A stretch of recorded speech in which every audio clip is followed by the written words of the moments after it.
नमस्कार। देश का सबसे पुराना चैनल जी न्यूज, देश का सबसे भरोसेमंद चैनल जी न्यूज और इसी जी न्यूज पर बहस के नंबर 1 शो ताल ठोक के में आपका स्वागत है। मैं हूं दीपक चौरसिया। सबसे क्रूर मुगल बादशाह औरंगजेब की मौत को 316 साल हो चुके हैं। वहीं गांधी जी के हत्यारे नाथूराम गोडसे की मौत को 74 साल हो चुके हैं। हिस्ट्री पढ़ेंगे तो दोनों में कोई लेना देना नहीं था। दोनों में 242 साल का गैप था। लेकिन राजनीति अपने पे आती है तो सारे कनेक्शन जोड़ देती है। महाराष्ट्र में औरंगजेब ने जो सियासी आग लगा रखी है, यानी उसके नाम ने, उसमें आज एआईएमआईएम के अध्यक्ष असदुद्दीन ओवैसी भी जुबानी गोले लेकर कूद पड़े। ओवैसी ने देवेंद्र फडणवीस के औरंगजेब की औलादे वाले बयान पर ऐतराज किया और पूछा कि औरंगजेब की औलादों का पता है तो फिर ये भी बता दो कि गोडसे और आप्टे की औलादे कौन है। ओवैसी के कूदने भर की देर थी कि शिवसेना को आरोप लगाने का मौका मिल गया। सामना में उसने लिखा कि औरंगजेब का पूरा विवाद बीजेपी प्रायोजित है और ये 24 का ध्रुवीकरण वाला प्लान है। ये भी आरोप लगाया कि कोल्हापुर में बीजेपी बाहर से भाड़े की भीड़ लाई थी। औरंगजेब से लड़ाई में और भी किरदारों ने एंट्री ली। बीजेपी के नीलेश राणे ने शरद पवार को औरंगजेब का पुनर्जन्म बता दिया, क्योंकि पवार ने औरंगजेब वाले डांस पर सॉफ्ट रिस्पॉन्स दिया था। औरंगजेब का अवतार बताने पर एनसीपी प्रदर्शन करने सड़क पर आ गई। जवाब में सांसद नवनीत राणा भी मैदान में आई और बोली कि महाराष्ट्र में औरंगजेब का न तो नाम चलेगा और न ही डांस चलेगा। भूलना मत कि शिवाजी के योद्धा अभी भी जिंदा है। तो आज की बहस में जानेंगे कि औरंगजेब को लेकर कुछ लोगों में इतनी जिद क्यों है। वो औरंगजेब के फैंस हैं या फांस है, और ये भी जानेंगे कि क्या कब्र में सोया औरंगजेब अब भी इतना दम रखता है कि किसी की भी सियासत चमका सकता है।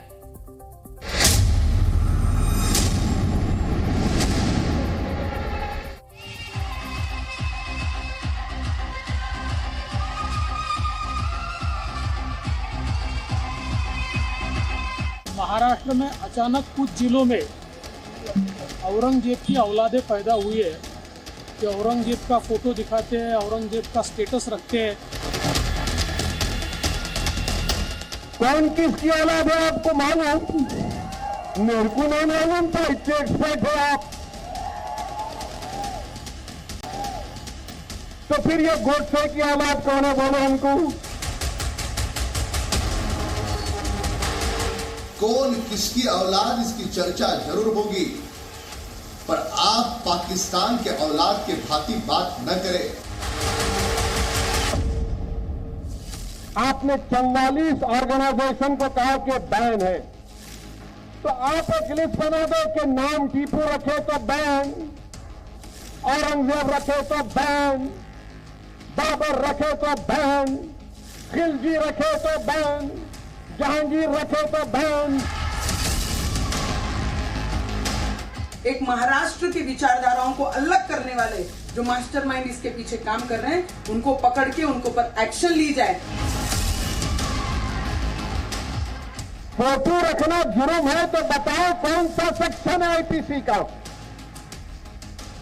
आपके पास प्रोहिबिटेड लिस्ट है तो नामों की लिस्ट भी बना दो आप, और बोल दो कि असदुद्दीन ओवैसी नाम नहीं रखना, वरना उसकी जबान से भड़का भाषण निकलता है। नहीं तो ये महाराष्ट्र में छत्रपति शिवाजी महाराज के विचारों पे चलने वाले हम जैसे जो मावड़े हैं, ये औरंगजेब की फोटो लेके नाचने वालों को आगे बर्दाश्त नहीं किया जाएगा।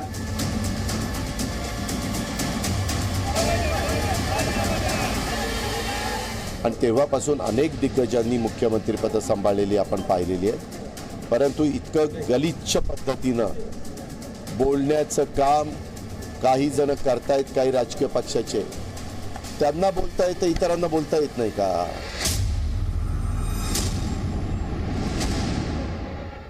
वो क्या भारतीय मुसलमानों को औरंगजेब की औलादे कहना ठीक है? सवाल यह भी है कि क्या भारतीय मुसलमानों का औरंगजेब, जो कि एक क्रूर आक्रांता था, गुरु तेग बहादुर का शीश सर से कलम कर दिया उसने, पता नहीं, उसके बारे में कहा जाता है कि 1.25 मन जनेऊ से जो है वो लोगों का कन्वर्जन करता था, उनकी जनेऊ तोड़वाता था और रोज अपने आप को वो 1.25 मन जनेऊ तोलता था रोजाना के रोजाना दिन। अब ऐसे में औरंगजेब से कनेक्शन 2023 में कुछ लोग कैसे निकाल आए हैं, ये भी अपने आप में एक बड़ा सवाल है। ये भी अपने आप में एक बड़ा सवाल है कि क्या ये सब संयोग है या फिर प्रयोग है। मेरे साथ एक बड़ा पैनल जुड़ेगा। बीजेपी से राम कदम जुड़ेंगे, शिवसेना से राहुल लोंढे जो कि शिवसेना शिंदे गुट से नेता हैं, यानी असली शिवसेना जो इलेक्शन कमीशन ने कही है, किशोर तिवारी जी शिवसेना उद्धव गुट के, असीम वकार साहब AIMIM के स्पोक्स पर्सन, शिवम त्यागी पॉलिटिकल एनालिस्ट, राशिद शरीफ साहब president South India Muslim personal law board के। और लेकिन सबसे पहले मैं नवनीत राणा जी से शुरुआत करूंगा।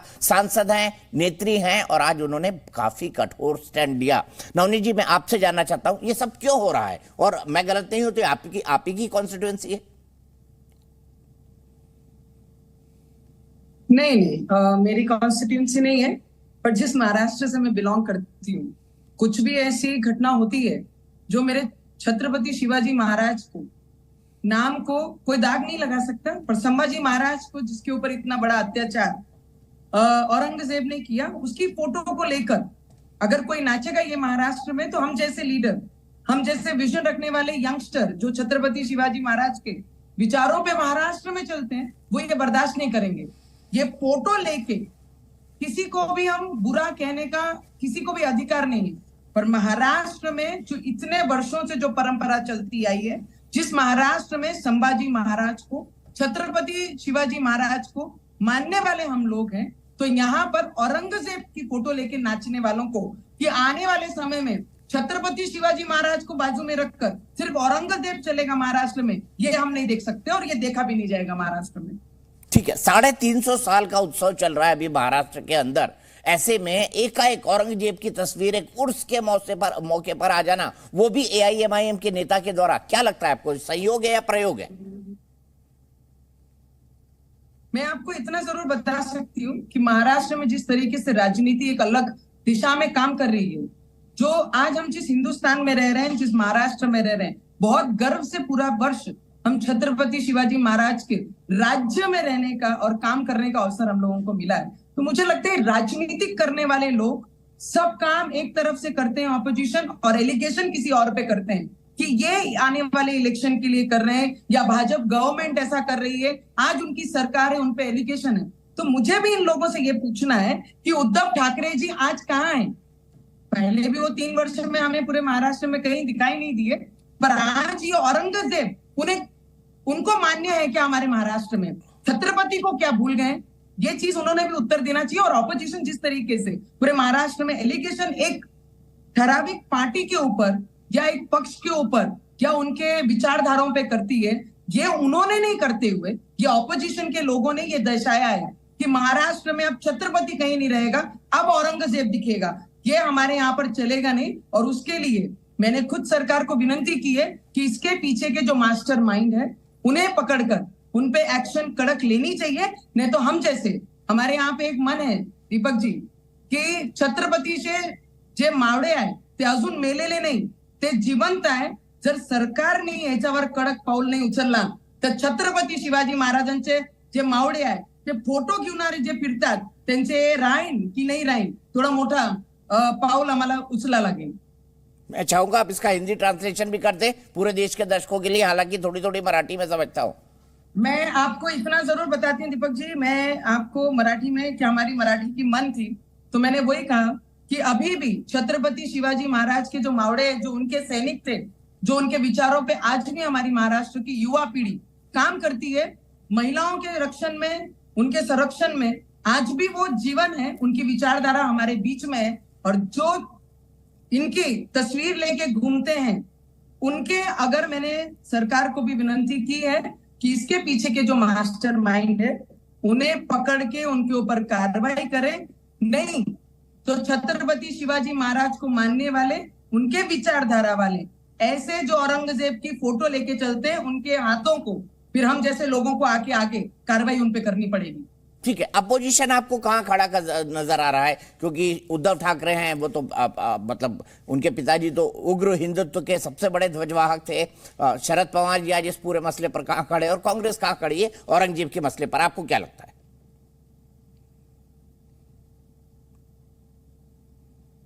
मैंने आपको वही कहा है कि ऑपोजिशन जिस तरीके से औरंगजेब के फेवर में बात कर रही है, हम जो है, हमारी जो विचारधारा है, बाला साहेब ठाकरे जी की जो विचारधारा थी, छत्रपति शिवाजी महाराज की जो विचारधारा थी, हम उस पर काम कर रहे हैं। तो मुझे लगता है उद्धव ठाकरे जी उनकी विचारधारा कब से छोड़ दी, इसलिए तो 40 परिवार छोड़ के चले गए।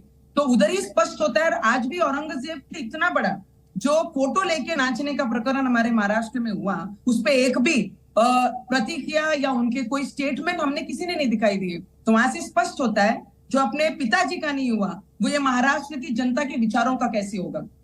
एक आखिरी चीज, आज असदुद्दीन ओवैसी ने कहा कि भाई ठीक है, औरंगजेब तो बैन, बाबर तो बैन, खिलजी तो बैन। फिर उन्होंने यह भी कह दिया कि ठीक है, हम तो औरंगजेब की औलादे हैं, लेकिन गोडसे की औलादे, तो वो आपकी तरफ इशारा कर रहे हैं कि गोडसे की औलादे आप हैं, उस विचारधारा को मानने वाले।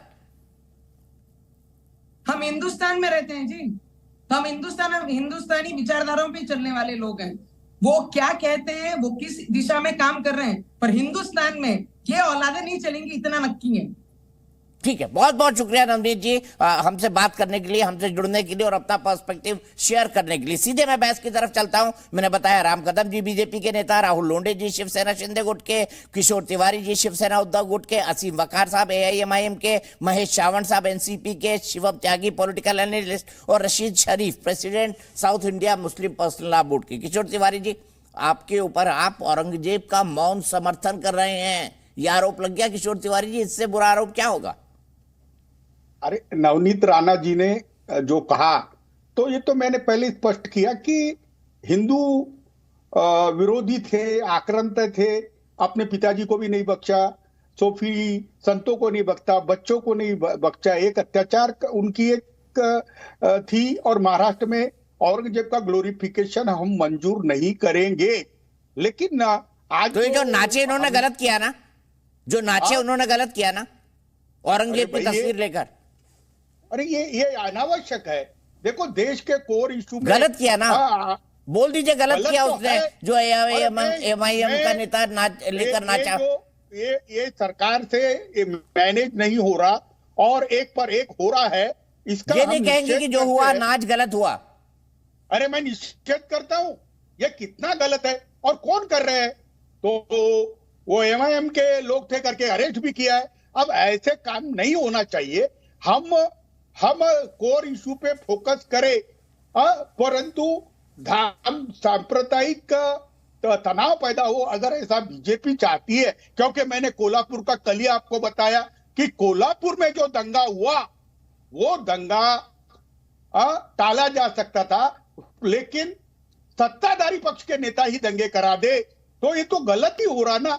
ये पहले तो आरोप शिवसेना पे लगता था कि शिवसेना दंगे कराती है, सही है क्या? अरे भाई, हम देखो हिंदुओं की रक्षा के लिए कमीशन याद है किशोर तिवारी जी? आप तो पुराने चावल हैं, मतलब आप उम्र दराज हैं, आपने देखी है, आपको श्री कृष्ण कमीशन नहीं याद है 1992 के दंगे वाला? अरे भाई दीपक चौरसिया जी, जब हम करते हैं तो बोल के करते हैं, उसकी फिक्र मत करो। लेकिन मैं आपको बता रहा हूं, बोल के। अरे भाई, हम तो आज की तारीख में करेंगे बोल के। बोल के करेंगे। अगर हिंदुओं को इस तरीके से मारा जाएगा तो इसका तो निषेध करेंगे। अभी तो आप कह रहे हैं कि हिंदुओं को इसलिए मारा गया क्योंकि सरकार ने प्रायोजित किया था, अभी पलट गए आप 1 मिनट में। अरे भाई, सरकार ने बुलाया, एक तो बहकावे में बुलाया, अब ये पूरे महाराष्ट्र के नहीं, पूरे भारत में चल रहा है। ये जो चीजें हैं, तनाव बीजेपी निर्माण कर रही है, क्योंकि उसके पास चुनाव में कोई मुद्दा नहीं रह गया। ठीक है, राहुल लोंढे जी से सीधा सवाल लेता है। राहुल लोंढे जी, आपको पता है कि सहानुभूति उद्धव के साथ है, और उद्धव जो है हिंदुत्व के मुद्दे पर आगे चल नहीं सकते क्योंकि महाविकास आघाड़ी ऐसा बना हुआ है, इसीलिए तनाव पैदा करो, उद्धव के वोट बैंक को अपनी तरफ खींचो, ये आपकी रणनीति है राहुल लोंढे जी। किशोर तिवारी जी, गलत तो नहीं कहा मैंने? में रहते हुए भी देखो दीपक जी, महाविकास आघाड़ी में रहते हुए भी हम हिंदुत्व के करता धरता है। अरे किशोर जी, अब ये थोड़ा ज्यादा हो गया, ये थोड़ा ज्यादा हो गया। आप भी जानते हैं, मैं भी जानता हूं। ठीक है, राहुल लोंढे जी जवाब दीजिए। दीपक जी ने आपने जो बताया, देखिए महाराष्ट्र में उद्धव ठाकरे जी को कोई सहानुभूति नहीं है, पहली बात है। जिस दिन उन्होंने बाला साहब ठाकरे की हिंदुत्ववादी विचारधारा छोड़ी, उसी दिन उन्होंने सहानुभूति भी खो दी पूरे महाराष्ट्र में। अभी तिवारी साहब का मैं बयान सुन रहा था, छत्रपति शिवाजी महाराज के वो विचारधारा पे चलने वाले हैं उद्धव ठाकरे, आदित्य ठाकरे। लेकिन अभी जो महाराष्ट्र में 6 जून या 2 जून को शिवराज्याभिषेक दिन हुआ है, लेकिन उद्धव ठाकरे और आदित्य ठाकरे लंदन घूम रहे हैं। उनको नहीं लगा कि बाबा इतना राज्याभिषेक तो हर साल आता है, तिथि पे आता है, तारीख पे आता है, लेकिन दोनों गए लंदन घूमने। अगर मातोश्री पे छत्रपति शिवाजी महाराज की तस्वीर लगा के हार पहना के अभिवादन भी करते तो सच्चे छत्रपति शिवाजी महाराज के विचारों पे चलने वाले उद्धव ठाकरे रहते थे। दूसरा बात ये मैं कह, अरे दीपक जी कोई विषय, अरे उनको कहने दीजिए ना जो कहना चाहते हैं। मैंने आपको रोका क्या? मैंने नहीं रोका ना, उनको ही पूछ लूंगा। भाई ये व्यक्तिगत मामला क्यों उठाना? कोई भी छुट्टी पे जा सकता है राहुल लोंढे जी। ये कुछ तो भी बोल रहे राहुल मैं को विषय मुद्दा पे नहीं जाना है, चाहता हूँ। उसके पार्टी का अभी नेता हमारे ये करा रहा है। अभी हमारे सरकार को, हेलो, हाँ बोलिए, बोल रहे मैं बात कहूं? आवाज आ रही है। या महाराष्ट्र के सरकार को एकनाथ शिंदे साहब ने जब से मुख्यमंत्री पद का चार्ज लिया है, देवेंद्र फडणवीस साहब ने डीसीएम का चार्ज लिया है, अभी 1 साल होने वाले सरकार को। मतलब ये सरकार खोखे की सरकार है, ये सरकार खंजीर वाली सरकार है, ये सरकार पैसा लेने वाली सरकार, ये आरोप 1 साल से करके थक चुके हैं। फिर भी जो जनता के हित में ये सरकार काम करी है, किसानों के हित में सरकार काम करी है, ये सरकार गिर नहीं रही है। इसलिए इस महाराष्ट्र में जानबूझ के सरकार को बदनाम करने के लिए ये औरंगजेब का ये विषय लेके आ रहे। में और एक बात कहना चाहता हूं दीपक जी, जब उद्धव ठाकरे जी की सरकार गिर रही थी, एकनाथ शिंदे साहब 40 विधायक ने उठाव किया था, तब एकदम घाई में उद्धव ठाकरे जी ने कैबिनेट मीटिंग बुलाई और उस दिन उन्होंने औरंगाबाद शहर का छत्रपति संभाजी महाराज नगर करने का प्रस्ताव पारित किया। यही शरद पवार साहब आज बोल रहे हैं, वही शरद पवार साहब वो टाइम पे भी बोले थे कि उद्धव ठाकरे ने यह निर्णय लेते हुए मुझे पूछा नहीं। मतलब महाविकास आघाड़ी के रिमोट कंट्रोल शरद पवार थे। उद्धव ठाकरे जी जो कैबिनेट में डिसीजन लिया था, वो टाइम पे शरद पवार जी ने आपत्ति जताई थी कि धाराशिव, मतलब उस्मानाबाद का धाराशिव, ये नामकरण और छत्रपति संभाजी महाराज ये नाम, ये मुझे बिना पूछे किया है उद्धव ठाकरे ने। मतलब हम यही कह रहे थे कि महाराष्ट्र में उद्धव ठाकरे जी हिंदुवादी विचार छोड़े थे और उन्होंने जब डिसीजन लिया तो शरद पवार जी ने विरोध किया था। अभी यहाँ पे एमआईएम के प्रवक्ता बैठे हैं, मैं उनसे गुजारिश करना चाहता हूं, देखिए हिंदू लोग हैं, मुंबई में हाजी अली दरगाह है, वहां पे हिंदू लोग भी जाते हैं दर्शन करने के लिए, अजमेर में हमारे हिंदू भी चादर चढ़ाने के लिए जाते हैं, लेकिन ओवैसी साहब या एमआईएम का कोई पदाधिकारी अभी तक छत्रपति शिवाजी महाराज के रायगढ़ में छत्रपति शिवाजी महाराज को अभिवादन करने के लिए गया कि पहला सवाल है। पूछ लेते हैं, बढ़िया सवाल उठाया, बड़े पैमाने पूछ लेते हैं किशोर तिवारी जी।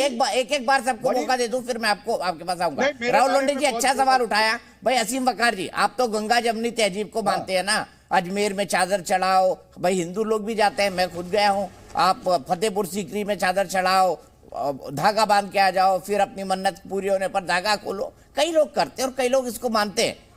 मैं आपसे जानना चाहता हूं, आप एक बार छत्रपति शिवाजी के जो किला है उसमें जाके उनको नमस्कार करेंगे, प्रणाम करेंगे? एआईएमआईएम के नेता अपने आप को सही गंगा जमुनी तहजीब वाला बताने के लिए।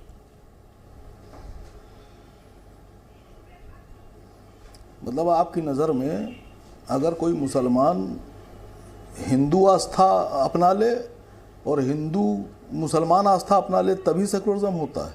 नहीं, यही तो आप कहते हैं। और कौन क्या कहते हैं? आप लोग सेकुलरिज्म के नाम पे क्या कहते हैं? और यही तो कहते हैं असीम भाई।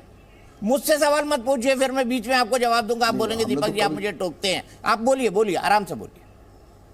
नहीं टोकिए आसिम वकार ने या कभी किसी मुस्लिम मौलाना ने या किसी आलिम ने या किसी राजनीतिक नेता ने ये कहा कि नहीं आप आइए हमारे पास? भाई जिसको जो यकीन है उसको करने दीजिए। तो आप भी यकीन मान लीजिए शिवाजी महाराज का, आप भी चले जाइए, क्या दिक्कत है? भाई आप तो बोलते हैं ना देश की साझा विरासत है, अगर नहीं जाएंगे तो आप देश से निकाल देंगे। संस्कृति को आप भी सलाम कर लीजिए, दिक्कत क्या है? अरे मेरे भाई क्यों जबरदस्ती मेरे घुसे हुए हैं आप बेवजह क्यों बेहुदा बात करते हैं? अब बेहुदा भी बोल दिया मुझे सर, मैंने क्या एक सवाल ही तो पूछा आप आदमी को हम चादर चढ़ाने जाते हैं क्या? नहीं पूछा आपने सवाल। असदुद्दीन ओवैसी आप मत जाइए, शिवाजी के आपसे कौन करा जाइए? जाकर नहीं, कौन कह रहा आपसे जाइए? ये बेहुदा क्या है सर? इससे ज्यादा और क्या आपसे कौन कह रहा जाइए? अरे किसने आपसे कहा जाइए? मैंने कहा आपसे। अरे मैं कह रहा हूं आप जाइए ना सर, मुझे लाइए, मैं कह रहा हूं आप एक भी वीडियो जाइए, लाइए। बताइए आप गंगा जमुनी तहजीब को मानते हैं, शिवाजी सर, को मानते हैं, साझा विरासत है, साझा संस्कृति है, विविधता में एकता भारत का देश है, यही तो सेक्युलर लोग नारा लगाते हैं। अब इससे आपको दिक्कत हो गई कि मैंने शिवाजी क्या जाने को आपको मैं बोल दिया। पूछ रहा हूं किसने आपसे कहा जाइए चादर चढ़ाने? अरे सर मुझे किसी ने नहीं कहा, मैं तो आपको कह रहा हूँ ना सर, सेक्युलरिज्म के आप झंडा बरदार है ना। आपकी मर्जी। अरे सुनिए सर, आपकी मर्जी थी ना, आपसे कहा तो किसी ने नहीं किया। राहुल जी आ रहा हूँ। अब जब हमारी मर्जी होगी तो हम अपनी मर्जी से जाएंगे, आप क्यों कह रहे हैं हमें? राहुल जी मैं नहीं कहूँ, जब गलती हो आपसे तो हमने नहीं कहा ना, मैंने कह दिया गलती हो गई, हमारे हाथ जोड़ के क्षमा मांग रहा हूँ आपसे, मत जाइए शिवाजी के यहाँ, लेकिन फिर ये दुहाई मत दीजिएगा कि ये भारत साझा संस्कृति वाला देश है, साझी विरासत, गंगा जमुनी तहजीब, सेक्युलरिज्म, फंडामेंटलिज्म के खिलाफ लड़ाई, तो मतलब आप मान रहे कि आप औरंगजेब के औलादे हैं। बराबर है, आप मान रहे हैं आप नाथूराम गोडसे की औलाद हैं? नहीं, मैं तो नाथूराम गोड, मेरे फादर का नाम लक्ष्मण प्रसाद चौरसिया था।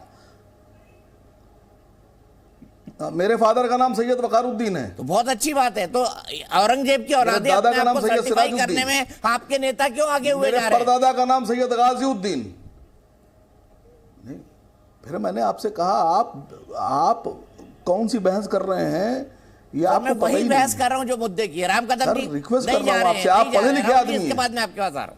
आप नहीं पढ़े जाएंगे। नहीं, आपने मुझसे आपने बात ही नहीं की मेरी, आपने मेरी बात ही नहीं आने अरे दी। सर मैं देखिए, औरंगजेब को हिंदुस्तान के इतिहास से आप मिटा नहीं पाएंगे। ठीक है, जिस आदमी ने भारत में 50 साल हुकूमत की, ठीक बात, जिस बादशाह ने, औरंगजेब रहमतुल्लाह अलैह ने हिंदुस्तान पर 50 साल हुकूमत की, दीपक चौरसिया जैसे आदमी ये समझ रहे हैं कि 1 घंटे की डिबेट में औरंगजेब का इतिहास मिटा देंगे। अरे सर मैं तो ये आपको इतिहास मिट पॉसिबल जाएगा तो लगता मैं है? डिबेट यकीन क्या है करूंगा आपको? भाई? मुझे इतिहास नहीं मिटाना, अरे मुझे आप जैसे सुनिए लोगों सर, को बताना है कि देखिए हाँ औरंगजेब की औलादे जिंदा है अभी। सुनिए, अरे मैं बता रहा हूं कौन है, अभी मैं बताता हूं, आपको गिनिएगा आप नाम। औरंगजेब साहब के साथ जो कछवाहा राजपूत थे, जिन्होंने औरंगजेब के साथ काम किया, अच्छा, जो औरंगजेब के दरबार में मनसब पर थे, 5 हजारी, 7 हजारी, 6 हजारी, 10 हजारी, वो कछवाहा राजपूतों की बात कीजिए। कछवाहा राजपूत समझ रहे ना, आमिर समझ रहे ना, जयपुर।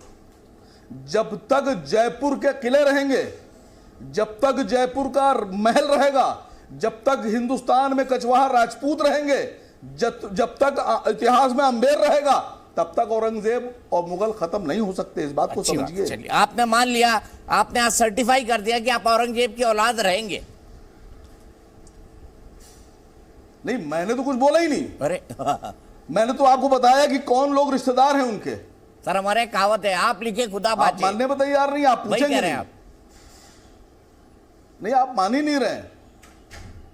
आप बोलिए, मैं क्या मान लूं? मैं मान आप जाऊंगा, मान ही नहीं। तुरंत भाई मान चौरसिया जाऊंगा। साहब आप को जो शुक्ला जी बोलेंगे का मान रजिस्ट्रार, जाऊंगा। नहीं सुनिए सर, अरे सुनिए, 8 आप मिनट से नहीं बोल रहे हैं मानेंगे। आप। चौरसिया साहब को शुक्ला जी का रिश्तेदार बता देंगे अगर हम, तो कैसे काम चलेगा? चौरसिया साहब को पांडे जी का रिश्तेदार नहीं बताया जा सकता। शुक्ला जी, चौरसिया जी गुप्ता जी के रिश्तेदार नहीं हो सकते। चौरसिया जी ये किसने कहा भाई? ठाकुर साहब के रिश्तेदार नहीं हो सकते। अरे ये चौरसिया जी किसने कहा चौरसिया जी भाई? के रिश्तेदार हो सकते हैं। जो हिंदुस्तान में मुगलों की नस्ल से हैं उनको बताइए आप। अच्छा, वैसे मैं आपको बता दूं, मेरी कौन आपसे बहन मना कर गुप्ता रहा है? है, मेरी ऐसा बहन थोड़ी ना है गुप्ता कि है, गुप्ता हिंदुस्तान में में शादी हुई है नहीं, उसकी। और मेरे जिया जी भी गुप्ता है। सुनिए, आप कुछ वो बोल लव रहे हैं मैरिज हुई आसिफ होगी जी? सर, और बोल रहे हैं अरेंज मैरिज नहीं हुई होगी। सुनिए, बात सुनिए। देखिए, जिन लोगों ने हिंदुस्तान पे हुकूमत की, जो लोग, जिनके बच्चे हिंदुस्तान में पैदा हो गए, हिंदुस्तान में दफन हो गए, उनके रिश्तेदार तो हिंदुस्तान में होंगे ही ना, चाहे कहीं हो।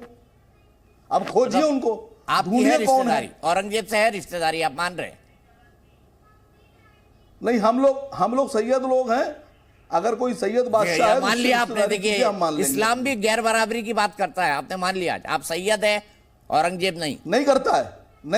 अच्छा, तो अभी क्या बोला? आप नहीं सैयद करता। हैं। इस्लाम ये में क्यों गैर बोला आप बराबरी सैयद नहीं हैं? है। इस्लाम में जो जातियां हैं, नहीं सर, आपको नहीं पता असल में कुछ। आप अपने धर्म के सर, बारे मुझे में जानते कुछ नहीं। नहीं आप पता, हमारे आप धर्म के बारे में सिखाते क्या नहीं है ना जानेंगे? मुझे असीम वकार जी। नहीं मालूम है आपको सर, मैं बता रहा हूं, गारंटी से ले रहा हूं। 1 to 1 मुझे डिबेट कर सिखाइए। लीजिए 1 घंटे की, ट्यूशन फीस आपको भी कुछ दूंगा नहीं आपको। आता सर। इस्लाम में जो जातियां हैं, सुनिए सुनिए, इस्लाम में जो जातियां हैं एक्चुअल में जिसको जाति आप समझते हैं वो काम के आधार पे हैं।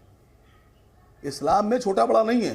इस्लाम में रसूल अल्लाह की टीचिंग्स हैं कि मस्जिद में नमाज की सफ में और दस्तरखान पे कोई छोटा बड़ा नहीं, और जो छोटा बड़ा करेगा वो रसूल अल्लाह की हदीस नहीं मानता। तो ये अहमदिया ये है हमारा इस्लाम। जिनके अब आप मस्जिदें जैसे लोग तोड़ते हैं इस्लाम पे बोलेंगे पाकिस्तान तो काम हो गया, कमाल हो गया साहब। ये अहमदिया मुसलमान कौन है सर? अहमदिया मुसलमान, अहमदिया इस्लाम से खारिज हैं। अच्छा। अहमदिया और वोहरा? अहमदिया मुसलमान नहीं है। वोहरा मुसलमान? अहमदिया इस्लाम से खारिज हैं। नहीं, अहमदिया इस्लाम से खारिज है। अरे मैं वोहरा मुसलमानों की बात कर रहा हूँ, भारत में बहुत है आपने भाई। अहमदिया की पूछी? नहीं, जो वोहरा होगा वो मुसलमानों बोल के दूंगा। बारे में बता अहमदिया दीजिए ना। इस्लाम से खारिज हैं। अहमदिया इस्लाम से खारिज है। अरे वोहरा इस्लाम से मुसलमानों खारिज के है, बारे में इस्लाम बता से दीजिए खारिज ना। है। मैं आपसे कह तो रहा हूं, अब आप उससे पूछिए कि अहले हदीस और फिर देवबंदी और फिर बरेलवी और फिर अहले सुन्नत, तो देखिए जो इस्लाम से खारिज है मैंने उसका नाम ले लिया। वोहरा क्या है? वोहरा ठीक है ना? बोरा बोरा है, मुसलमान है कि मेनन नहीं? मेनन है, खोजा खोजा है। अरे फिर आप बच्चों वाली बातें कर रहे हैं। मैंने आपसे अरे कहा जो वोहरा इस्लाम से मुसलमान खारिज है है मैंने कि बोल नहीं? दिया। क्या बच्चों वाली बात वो है इस्लाम से हसीब खारिज भाई? है। अहमदिया इस्लाम से खारिज है, इस्लाम से खारिज वोहरा है। भी खारिज है इस्लाम से? अहमदिया इस्लाम से खारिज वोहरा है। भी इस्लाम से खारिज है? अहमदिया इस्लाम नहीं। अच्छा ये बताइए, नहीं मैं बताऊं आपसे, मैं बताऊं आपसे। चलिए आइए, जाटव कौन बढ़ेगा होते हैं- करोड़पति खेल ही लेते हैं आज। जाटव जो है, नहीं जाटव बड़े होते हैं कि ठाकुर बड़े होते हैं, ब्राह्मण बड़े होते हैं? दोनों बराबर है सर। आप क्या बताइए, जाटव हैं, पासी हैं, धोबी हैं, ये बड़े होते हैं या ठाकुर ब्राह्मण बड़े होते हैं? नहीं बताइए हमारे तो सब इसके बराबर होते हैं सर। हमारे यहाँ जाति व्यवस्था नहीं, अंग्रेजों ने चलाई थी। तो आपके हमारे यहाँ बराबर वर्ण होते हैं, व्यवस्था मेरे है। ख्याल से छोटे बड़े होते हैं। आपने बोल दिया ना अहमदिया खारिज है। छोटा बड़ा पूछ जो मस्जिद में नमाज पढ़े वो भी खारिज है, उसकी मस्जिदें आप तोड़ सकते हैं। मैं फालतू के आपके साथ आर्गुमेंट में नहीं फंसना चाहता। राम कदम जी आइए, आज मान लिया आसिम बकार ने कि हम औरंगजेब के रिश्तेदार हैं, औलादे नहीं भी। अरे मैं पूछ रहा हूं कि आप यहाँ किसी दलित को घोड़ा चढ़ने पे क्यों मारते हैं? मैं पूछ रहा हूं आपसे। हो गई सर, हो गई। आप असीम जब बकार चलता जी, था अब तो सड़क कौन पे बनेगा करोड़पति किसी और दिन खेलेंगे। राम कदम जी जवाब दीजिए भाई, मान रहे हैं ये लोग तो भाई कोई ना कोई रिश्ता है। अब बताइए, असीम वकार उनकी पार्टी असदुद्दीन ओवैसी का औरंगजेब से ये रिश्ता क्या कहलाता है? ठाकुर ब्राह्मण बड़े होते हैं। दीपक जी, बड़े लंबे समय से शांति के साथ में सारी बातें सुन रहा था। केवल मात्र आपसे और बाकी सारे वक्ताओं से अपेक्षा करूंगा कि मुझे पूर्ण मौका दे उनकी सारे सवालों का जवाब देने के लिए। पहली बात कह दूं कि श्रीमान ओवैसी जी आज महाराष्ट्र के उप मुख्यमंत्री देवेंद्र फडणवीस जी को एक अभद्र वाणी के जरिए पता नहीं क्या क्या औलाद बोल गए, पर पिछले कई वर्षों से हम देख रहे हैं कि ओवैसी जी हमारा दुश्मन मुल्क पाकिस्तान के प्रवक्ता के रूप में न केवल बात कर रहे हैं बल्कि पाकिस्तान की ही वे औलाद है, इस प्रकार से उनके करतूत और उनकी बातें देश के सामने आ रही है। पहला बिंदु। दूसरा बिंदु, मैं स्वयं चारों कुल जानता हूं, अल्लाह के 99 नाम मुझे कंठस्थ हैं, नमाज किस प्रकार से अदा होती है, कुरान हदीस की तिलावत किस प्रकार से की जाती है, अध्ययन के तौर पे मैंने किया है। कौन सा व्यक्ति विशेष उस आक्रांता का समर्थन करेगा जो अपने बाप को बुढ़ापे में कैद में डालता है, अपने भाइयों की हत्या करता है, एक भाई का तो सर काट करके उसका कटा हुआ सर दरबार में पेश किया जाए, इस प्रकार की मांग करता है। यहां पर जो इमाम के प्रवक्ता है, मैं आपसे पूछूं, क्या आप इस बात का समर्थन करोगे? आप और हम भाई हैं, मत आप गलत चीजों का समर्थन करो। एक ऐसा आक्रांता जो जिसने देश के सारे मंदिर तोड़े, लोगों पर अत्याचार ढाए, लोगों को पीड़ित प्रताड़ित किया, लोगों को क्रूरता बर्बरता के साथ मार दिया, ऐसा समर्थन ना आप करोगे ना हम करेंगे। हम दोनों भाई हैं, ये बात अलग है। आप अपने दल की दुकानदारी चलाने के लिए आपके नेता, और शायद आप व्यक्तिगत तौर पे स्वीकारोगे पर कैमरा पे स्वीकारना आपके लिए मुश्किल है, पर दिल की अंतरात्मा पे हाथ रख करके बोलो कि जो औरंगजेब ने किया वो इस माँ भारती के मुल्क में रहने वाला कोई भी आदमी उसका समर्थन नहीं कर सकता। अब मूल बात पर आते हैं। महाराष्ट्र में हमने क्या कहा? महाराष्ट्र में हमने ये नहीं कहा, देखिए मोदी सरकार आने के बाद अगर इस देश में पहली बार हर धर्म को अगर सम्मान किसी ने दिया होगा तो मोदी सरकार के कार्यकाल में मिला है। हिंदू, मुस्लिम, सिख, ईसाई हम सारे भाई हैं। हमने आपस में नहीं झगड़ना चाहिए। हम एक ही के साथ काम करेंगे। जो अच्छा है उसको अच्छा बोलेंगे और जो बुरा है उसे हमने साथ में आकर के बुरा बोलना होगा। अरे बाप को कैद में डाल रहा है, सगे भाई को बर्बरता से मार रहा है और आप एकदम फौज लेकर के खड़े हो उसका समर्थन करने। शर्म आनी चाहिए। इन शब्दों का यदि उपयोग करूं तो शायद मैं गलत नहीं हूं। जवाब ले लेते ना। राम कदम जी रुक जाइए, यहीं से जवाब देते हैं। असीम बक्का जी का बताइए, पूरे चीजों का इस्लाम में होता है क्या? करो। बूढ़े बाप को कैद में बंद कर दो, भाई का सर काट के दरबार में पेश करो। होता है असीम बक्का साहब इस्लाम में? क्षमा चाहूंगा दीपक जी, अंतिम 10 सेकंड। दीपक जी अंतिम 10 सेकंड। दीपक जी अंतिम 10 सेकंड। अंतिम देखिए, छत्रपति शिवाजी महाराज जिनके पास सेवा में सारे मुसलमान भाई उनके इर्द गिर्द थे, उन्होंने इस्लाम का भी उतना ही सम्मान किया जितना हिंदुओं का किया।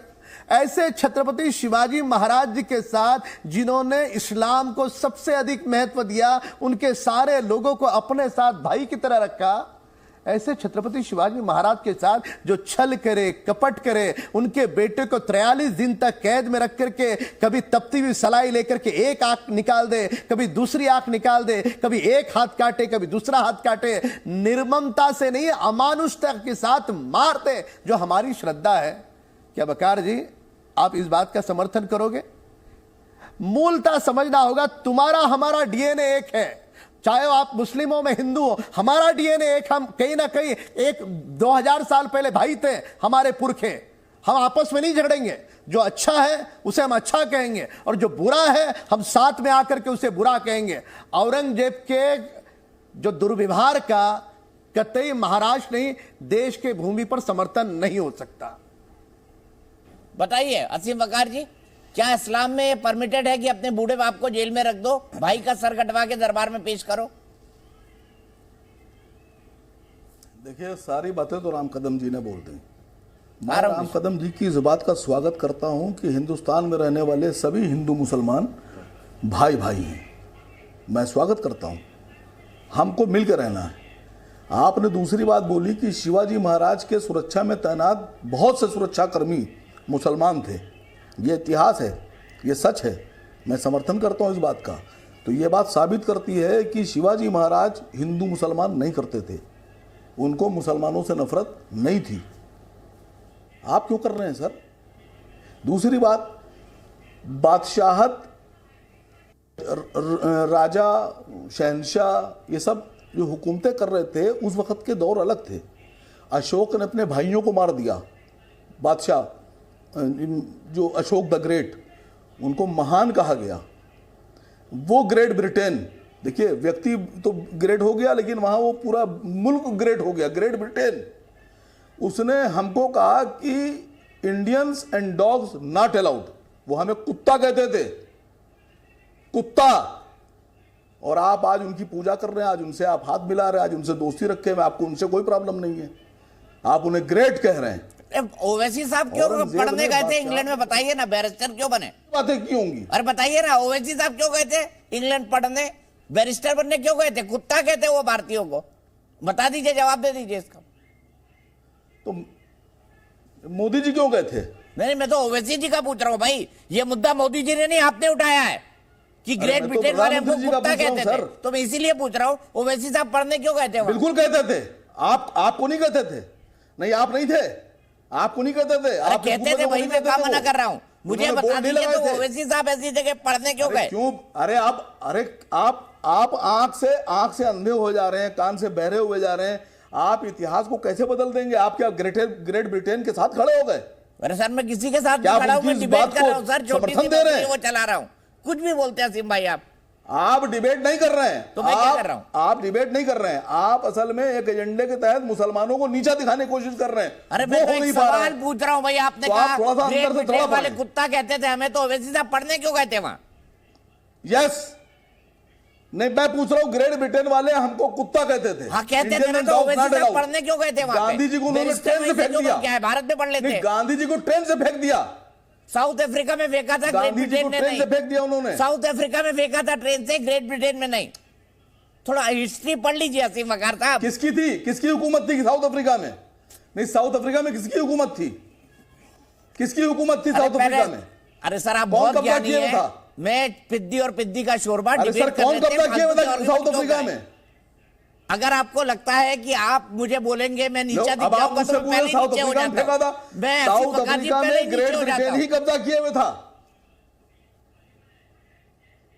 मैं पहले ही नीचे हो परेशान जाता हूं। हो भाई जाते आप हैं, बड़े, आप महान, आपकी पार्टी महान, आपके नहीं, मैं बड़ा नहीं असदुद्दीन हूं, ओवैसी सर। साहब एक दिन वजीर आजम बने। मैं बड़ा भले नहीं से वो हूं, मैं ब्रिटेन से तथ्यों के पढ़ साथ के आए बोलता हूं। हैं, जो लोग आप तथ्यों के वही साथ नहीं ब्रिटेन वाले बोलते, इसलिए कुत्ता प्रॉब्लम बोलते थे। होती है, सर। आपने कहा, मैंने नहीं कहा। यस, आप हम लोग हम हमारे भारतीयों को बोलते थे, आपको नहीं बोलते होंगे। ठीक है, ठीक है, आपके रिश्तेदार होंगे वो, आप अंग्रेज होंगे। ठीक है, आप दीपक चौरसिया नहीं होंगे, दीपक मार्टिन होंगे आप। ठीक है, ठीक हो सकता है दीपक जॉन्स पता नहीं क्या हो सकता हो दीपक जोसेफ हो। हम लोग को त्यागी बोलते जब थे, आप आ हम जाइए और अपने- बताइए हम अपने मुझे को भारतीय कि ये मानते हैं। राजनीति क्या कहती है। दीपक जी, ये देश इतना गजब है कि मतलब कुछ कहा नहीं जा सकता। जिस आदमी ने हम पर जितने अत्याचार किए हों, लिस्ट उनकी फहरिस्त बहुत अच्छी है। और द ग्रेट अशोक को इन्होंने औरंगजेब से कंपेयर कर दिया। समझ में नहीं आता कि बुद्धि कहाँ है। मैं एक चीज कहना चाहता हूं, मैं पिछले दिनों अभी चेक रिपब्लिक में था, अपने एक दोस्त से ना हिटलर के बारे में बात कर रहा था। आवाज जरा सी तेज थी, आसपास के 10 लोगों में इतना गुस्सा भर गया था जिसकी कोई लिमिट नहीं है। आप चेक रिपब्लिक में, आप जर्मनी में, आप कहीं पर भी जाकर ज्यूज के बीच में हिटलर का नाम ले सकते हैं क्या? जनता ही गाड़ देगी आपको वहीं। लेकिन यहां पर औरंगजेब का ये नाम ले सकते हैं। मेरे देश में जिस आदमी ने 11 मार्च 1989 को छत्रपति संभाजी महाराज की हत्या करवाई, उस आदमी का महिमा मंडन कर रहे हैं आदमी बैठ कर यहां पर। जिस आदमी ने 24 नवंबर 1675 को सिखों के यानी कि हमारे 9वें गुरु श्री गुरु तेग बहादुर जी की हत्या कराई, क्योंकि वो कश्मीरी पंडितों के मुद्दे को उठा रहे थे, उस आदमी का महिमा मंडन कर रहे हैं ये आदमी। मुझे समझ में नहीं आता। और इन्होंने एक चीज बहुत सही कही कि आप क्या इतिहास मिटा सकते हैं? उस आदमी ने यहां पर 50 साल राज किया, नहीं मिटा सकते हम इतिहास, क्योंकि वो आदमी जो है यहां पर कुछ अनुज थे जिनको आसिम बनाकर वो गया है। अब उनको तो नहीं मिटा सकते, तो इतिहास तो नहीं मिटाया जा सकता। I agree with you. लेकिन बुरे इतिहास को क्रिटिसाइज जरूर किया जा सकता है और उसको जितनी लानतें भेजी जाए वो तो जरूर हो सकता है। लेकिन आप इस तरीके से जो महिमा मंडन करते हैं एक लुटेरे का, इनको शायद कन्वर्जन का हिस्ट्री पता नहीं। आप थोड़ा सा वेस्ट यूपी में भी अगर जाएंगे, एक एक दिन में 80-80 गांव कन्वर्ट हुए हैं। 80-80 गांव। अब पता नहीं कहां रहते हैं, क्या समझ है। दूसरा कहते हैं कि वो तो राजाओं के बीच की लड़ाई होती थी। वो राजा मेरे देश के थे, वो राजा यहीं के थे, इसी मिट्टी में पैदा हुए। उनकी पुश्तें बाद में भी और आज भी और उससे पहले भी और 2000 साल पहले भी। एक लुटेरा था जिसका खानदान यहां आया, जिसने यहां पर आकर लोगों को मारा, काटा, और इस देश के जितने भी महान लोग हुए उन तक को उन्होंने प्रताड़ित किया। और उनकी महिमा मंडन यहां पर आज बैठकर ये कर रहे हैं कि नहीं, आप उनका इतिहास नहीं मिटा सकते। नहीं मिटा सकते ना, आपको छोड़कर जो गए हैं, वो बदलकर जो गए हैं, वो इसलिए नहीं मिटा सकते हम इतिहास। लेकिन अंत में बस इतना जरूर कहना चाहूंगा कि यह बात बिल्कुल सही है कि इस देश के मुसलमान को कोई औरंगजेब से जोड़ के नहीं देख रहा है। लेकिन जबरदस्ती किसी को अपना मतलब बड़ा बना लेना, पिता बना लेना, यह एक नई तरह की कला शुरू हुई है। अपने आप को मुगलों से जोड़ना है जबरदस्ती। जबकि मुझे लगता है कि हिंदुस्तान में आमतौर पर ऐसा कोई मानता नहीं, लेकिन पता नहीं कहीं नया चलन शुरू हुआ है। मैं एक चीज मानता हूं कि जितनी भी बातें यहां पर कही गई, ना ही तो द ग्रेट अशोक का, सम्राट अशोक का कोई बराबरी हो सकती है औरंगजेब से, ना ही किसी और हिंदुस्तानी राजा की, क्योंकि वो हिंदुस्तानी थे। यहां के और बाहर के लुटेरों में फर्क है और यह फर्क ऐसे ही रहना चाहिए। और यह बात सच है कि वीर शिवाजी की धरती पर इस तरीके के औरंगजेब ना तो पैदा होंगे और ना पैदा होने दिए जाएंगे। ठीक है, राशिद शरीफ जी एग्री करते हैं शिवम की बात से, या आपको भी लगता है कि नहीं, भारत का मुसलमान का औरंगजेब से कोई रिश्ता है, नाता है, जैसा वकार साहब को लगता है? बिल्कुल दीपक जी, मुसलमान का हर मुसलमान से ताल्लुक है। अच्छा, आप देखें, आप आज से आज जो औरंगजेब की बात हो रही है ना, एक मिनट सुनिए, औरंगजेब से हर मुसलमान का ताल्लुक है। औरंगजेब रहमतुल्लाह अलैह बोलते हैं हम उनको। उनकी जिंदगी, अगर आपको जो डिबेट में जो बैठे उनको जिंदगी उनके बारे में मालूम नहीं है। आप अगर 100 साल के बाद जब डिबेट ऐसी होगा, नरेंद्र मोदी के बारे में इसी तरीके से बात होते रहेगी, मुसलमानों को काटो, मुसलमानों भारत के चुने हुए प्रधानमंत्री ऐसी बातें औरंगजेब चुनाव लड़के जीता था। नहीं, औरंगजेब चुनाव लड़के जीता था। मोदी जी के ये क्या बराबरी है इनकी? समझ में नहीं आता कौन सा हिंदुस्तान में बैठे। औरंगजेब चुनाव लड़ा था हिंदुस्तान में।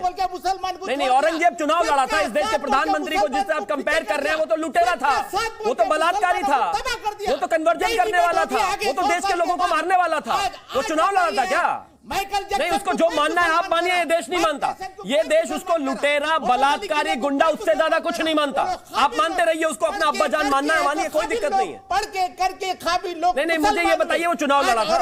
अब से 50 साल नहीं, 50,000 साल बाद भी इस देश के प्रधानमंत्री का नाम जब लिया जाएगा तो वो इस तरीके से लिया जाएगा कि वो चुनकर आए थे, हुकूमत किया, लूट कर नहीं आए थे। डिबेट में इस तरीके की बात हो रही है, आज किस इसके बारे में तरीके डिबेट में इस तरीके से बात कर रहे हैं। ये तो एक बात देवेंद्र फडणवीस जी ने क्या कह दिया, तो पूरा दर्द बाहर निकल कर आ गया। अगर आपको इतना प्रेम नजर आ रहा है इनको औरंगजेब से, भाई आपको वाक़ई है तो औरंगजेब के बारे में, अरे आप बात मानना करो, पड़ेगा, मानना पड़ेगा, बिल्कुल गलत नहीं कहा। आप बात करो तो औरंगजेब की औलादों का जो रेफरेंस उन्होंने ड्रॉ किया वो आप उसको साबित कर रहे हैं टीवी पर बैठकर। यहीं आप साबित कर रहे हैं, आप उसको यहाँ पर बैठकर है, आप उसको साबित कर रहे हैं यहाँ पर बैठकर। नहीं, आप एक लुटेरे का महिमा मंडन कर रहे हैं, एक बलात्कारी का महिमा मंडन कर रहे हैं। सारी दुनिया का मुसलमान एक है, कमाल बात हो गई ये तो। और वो भी मुसलमान पे थोपते। आप ये बात करो, बताओ दुनिया को कि ट्रेन का हादसा मुसलमान का कोई आदमी नहीं था, वहां पे आप मुसलमान को लगा देते। औरंगजेब को हम अपने देश का मुसलमान नहीं मानते। तमाशे करते रहे। औरंगजेब बाहर का बाहरी लुटेरा था, लेकिन आप उससे इतना प्रेम में क्यों है ये बता दीजिए बस। राशिद जरीन जी, इतना प्रेम में क्यों है, औरंगजेब से इतना प्यार क्यों, कितना दर्द है औरंगजेब को लेके, इतनी मोहब्बत। की दादी का नाम अरे इतना अपने पास वालों से करो भाई, हिंदुओं से करो जो आपके बराबर में रहते हैं, पड़ोसी हैं आपके। वो लुटेरा कहां से आया, उससे इतनी मोहब्बत किस बात की है? अरे हमसे कीजिए मोहब्बत, ये क्या है औरंगजेब लगा रखा है? अंग्रेज लुटेरा। कौन है औरंगजेब? कौन है औरंगजेब? अरे आपका कौन है चाचा, मामा, फूफा? आपके तो चेहरा भी ऐसा नहीं लगता औरंगजेब से कोई मिलता जुलता। मुगल पूरी दफन यही छे, मुगल पूरी दौलत दफन है। आज ताजमहल उन पे वहां दौलत नहीं थी, वो यहाँ दौलत छोड़ गए। उन पर वहां कुछ नहीं बना, उन्होंने यहाँ बना दिया। अरे ये मोहब्बत निकालो अपने मन से, ये मोहब्बत निकालो। ये देश को तोड़ने की बात कर रहे हैं, ये देश को तोड़ने की बात कर रहे हैं। पैसा खाने के नहीं, अपने बराबर वाले पड़ोसी मुसलमान से प्यार करो, हिंदू से प्यार करो, औरंगजेब से प्यार मत करो। औरंगजेब रिश्तेदार नहीं है आपका। जो बैठे हुए हैं मैं चावल साहब के पास चलता हूं। राशिद शरीफ जी, कैमरा तोड़कर निकलने को तैयार है औरंगजेब के नाम से। किताबें भी पढ़ लीजिएगा। आप उस औरंगजेब का समर्थन कर रहे हैं जिसने अपने बाप को जेल में बंद कर दिया और अपने भाई का सर काट के जिसने अपने क्या बोलते हैं दरबार के अंदर पेश किया। महेश चावल जी, आपके ऊपर यह आरोप लग रहा है कि आप लोग मुस्लिम वोटों के चक्कर में जानबूझ के इस औरंगजेब वाले इशू पे बड़े सॉफ्ट ढंग से बात कर रहे हैं, क्या सच है? दीपक जी, सॉफ्ट ढंग से मतलब क्या? अभी समाज में हिंसा होनी चाहिए, समाज में हिंसा होने देनी चाहिए। अगर कोई औरंगजेब की तस्वीरें लेकर नाच रहा है, इसके लिए कोल्हापुर में बंद होता है, दंगे होते हैं, वहां पर मारपीट की जाती है, और मार कौन खाता है? आखिर में उधर पुलिस ने लाठीचार्ज किया, किसने मार खाया? हिंदू भाइयों ने मार खाया ना। ये क्यों होना चाहिए? अच्छा मुझे बताइए कि औरंगजेब की तस्वीर लेकर नाचना क्या सही था? जो कृत्य से रिलीजियस पोलराइजेशन हो, जिस कृत्य से लोगों की भावना को ठेस पहुंचे, जिस कृत्य से राज्य में समाज में शांति का भंग हो, वो कोई भी कृत्य का समर्थन हम नहीं कर सकते। ठीक है, राम कदम जी, बड़ा स्ट्रेट पॉइंट है और सीधा पॉइंट उन्होंने कहा महेश जी ने कि भाई ऐसे कदम का समर्थन हम नहीं कर सकते। किशोर तिवारी, राम कदम जी के बाद आपके पास ही जाऊंगा, फिर राहुल लोने जी के पास। राम कदम जी बताइए। दीपक जी, जिलेबी की तरह चिकनी चिकनी बातें करना एनसीपी और कांग्रेस की ये पुरानी आदत है। इनसे पूछ तो लो कि महाराष्ट्र के कोल्हापुर में दंगे होंगे, ऐसा इन्हीं के नेता ने कहा था।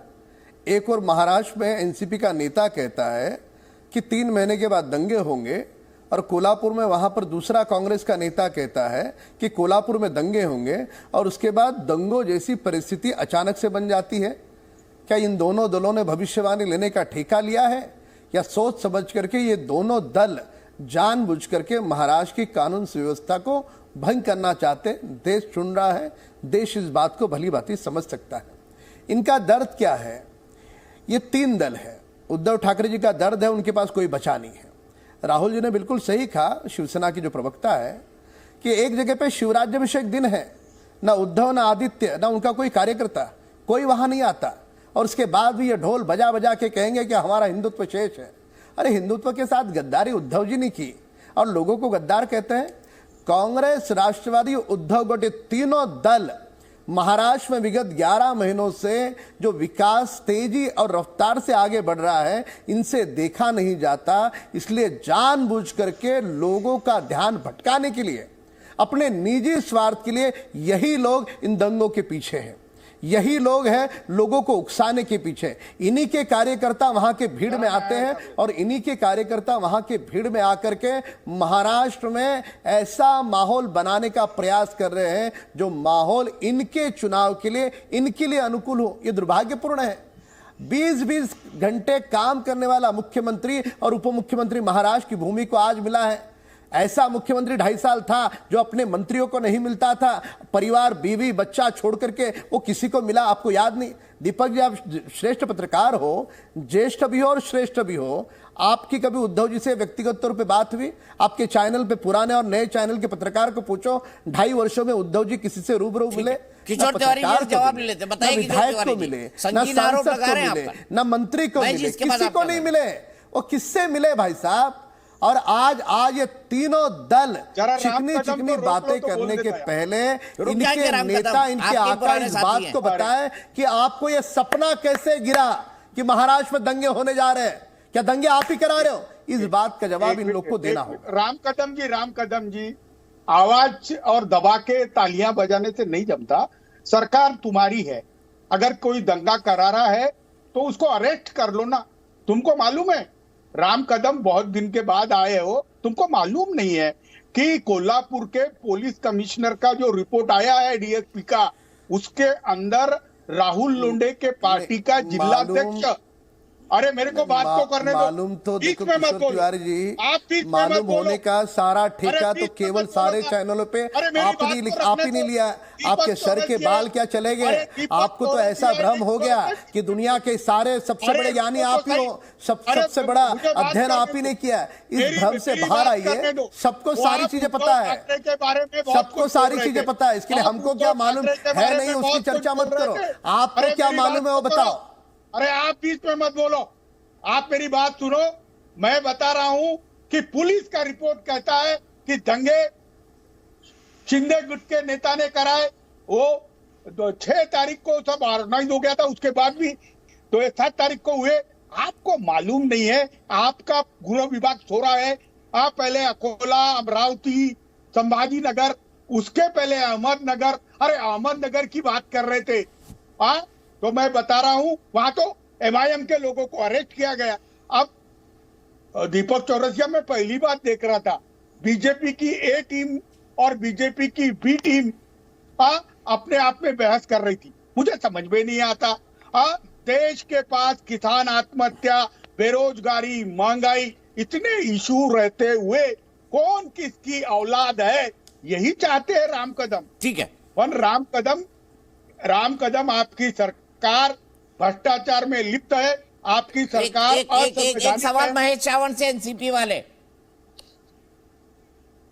महेश जी क्या कहना चाहते थे? आप कहना चाहते थे जब ये हाँ जी दीपक जी, मैं राम कदम जी से पूछना चाहूंगा। उन्होंने अभी कहा कि कांग्रेस और राष्ट्रवादी के नेता कह रहे थे 3 महीने पहले कि दंगे होंगे। मैं इनसे पूछना चाहता हूं कि या ये अमित शाह जी का स्टेटमेंट भूल गए? कर्नाटका इलेक्शन के पहले उन्होंने कहा था कि कांग्रेस की सरकार आएगी तो सांप्रदायिक दंगे होंगे। तो इनका कहना यह है कि इसमें अमित शाह भी इन्वॉल्व है।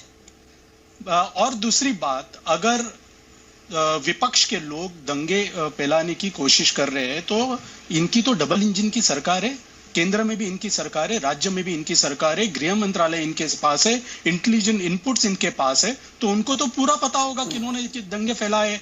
अगर विपक्ष के लोगों ने पहना है तो उनके ऊपर वो केस दर्ज करा सकते हैं, उनको अरेस्ट कर सकते हैं। हमारा कहना तो ये है कि सरकार की जवाबदारी होती है, गृह मंत्रालय की जवाबदारी होती है कि दंगे हो ही न हो, मतलब होने ही नहीं चाहिए। और इस्तीफा देना चाहिए। एक मिनट, दंगे तो होने ही नहीं चाहिए, जवाब तो फैलनी ही नहीं चाहिए। और जवाब दे दो। अगर मैं जी जवाब दे दीजिए, आपने पूछ लिया अपना सवाल। राम कदम जी जवाब। फेल हो गई सरकार। किशोर तिवारी जी कह रहे फेल हो गई सरकार। बड़ी दीपक जी बड़ी स्पष्टता के साथ केवल और केवल इतना ही कहा। इन्हीं का कांग्रेस का नेता कहता है, अब महाराष्ट्र में तो कई जिले हैं, कोल्हापुर में ही दंगे होंगे, वो भी 2 या 3 महीने के भीतर होंगे। कांग्रेस का नेता कह रहा है, इस बात का कोई अर्थ नहीं है। मुंबई से राष्ट्रवादी का कहता है कि अब आने वाले दिनों में महाराष्ट्र में दंगे होने वाले, इसका कोई अर्थ नहीं। अब बीच में आप बोले जा रहे हो, नेता ने ये कहा है तो 3 महीने बीच में बोले जा रहे हो, जवाब तो ले लीजिए।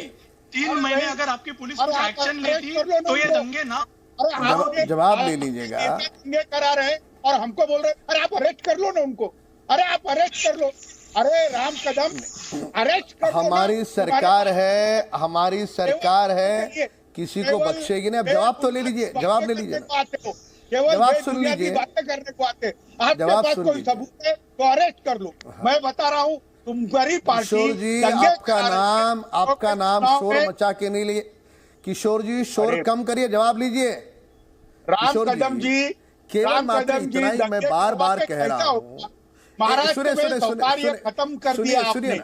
आपने जवाब सुन लीजिए, आप जवाब सुन लीजिए। पैसे खाते रहे और यहाँ दंगे हो गए। जवाब सुन लीजिए, दंगे हो रहे। हाँ, अरे भाई आप है ना दीपक जी, पुनः एक बार केवल 5 से अब मुझे बोलने का मौका दीजिए। सुनिए आप दीपक जी बोलिए। आप अपने पुरजोर आवाज में इनसे पूछे कि कांग्रेस का नेता बोलने के बाद दंगे होंगे, 3 महीने के बाद कोल्हापुर में ही कैसे दंगे होते हैं।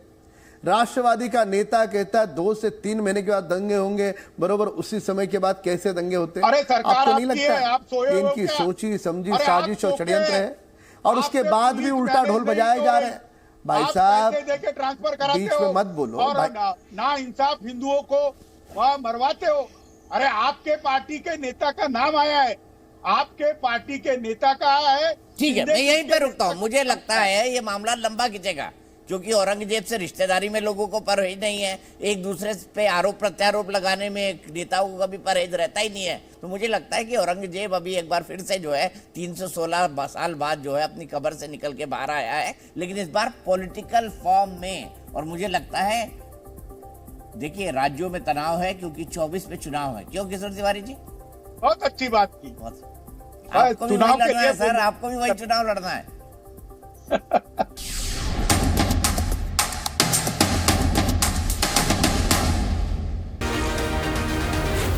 Zee News.